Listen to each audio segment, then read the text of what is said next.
श्री तुकाराम जी महाराज अपने दृढ़ निश्चय से साधन पथ पर चलते।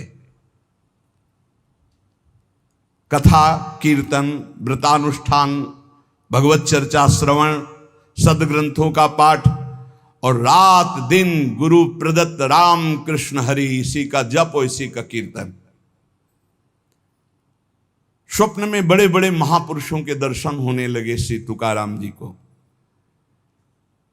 नामदेव जी, बड़े बड़े महापुरुष जो नाम जापक, सबसे सानिध्य सबका, और ऐसा जो उत्तम वृत्ति से साधना करते हैं तो उनको उत्तम उत्तम अव्यक्त महापुरुषों का सानिध्य मिलने लगता है।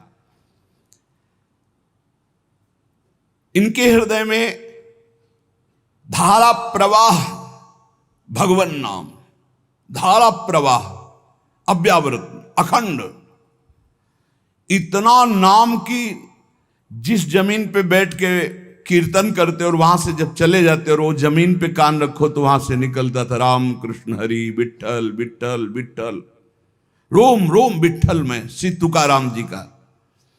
और जब ये अश्रु प्रवाह करते हुए पांडुरंगा राम कृष्ण हरि जय जय राम कृष्ण हरि, तो कोई ऐसा श्रोता नहीं होता था जिसके आंसू ना जाए, ऐसे आर्त भाव से पुकारते थे।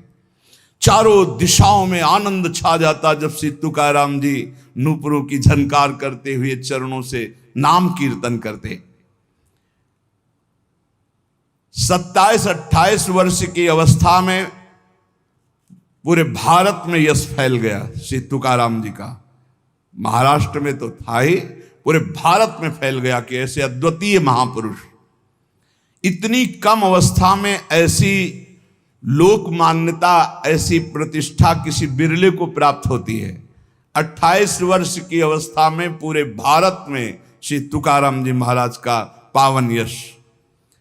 अगर अधकचरा योगी हो तो इसी में फंस जाता है, अपने यश के भोग में फंस जाता है, आगे नहीं बढ़ पाता है। कैसे फंस जाता है? जहां यश कीर्ति हुई, लोग इकट्ठा होना शुरू किए, फिर वो नाना प्रकार की स्तुति गान, नाना प्रकार। एक बार हम जब गंगा किनारे भ्रमण कर रहे थे तो एक वयोवृद्ध महात्मा, भगवत प्राप्त ब्रह्मबोध संपन्न महापुरुष, तो उन्होंने नजदीक बुलाया और कहा, बच्चा हमारी बात को जीवन भर याद रखना, ये संस्कृति है, संसार संस्कृति, जन्म मरण का चक्र। जब तुम्हारा भजन बनेगा तो तुम्हें सरकार कहेंगे, भगवान कहेंगे, भगवान और सरकार कह के सरका देंगे भगवान से। बचना भगवान कहलाने से और बचना सरकार कहलाने से। निरंतर भगवदाकार वृत्ति की आशा करो कि हमारी वृत्ति भगवदाकार रहे। तो यहां श्री तुकाराम जी कह रहे, प्रायः जब यश प्रकट होता है सच्चे उपासक का पूर्व पुण्य या इस जन्म के भजन के प्रताप से, तो उसी का वो भोग करके संतुष्ट हो जाता है। बहुत ही यश कीर्ति है, बस उसकी साधना फिर जो आंतरिक थी वो शिथिल होने लगती है।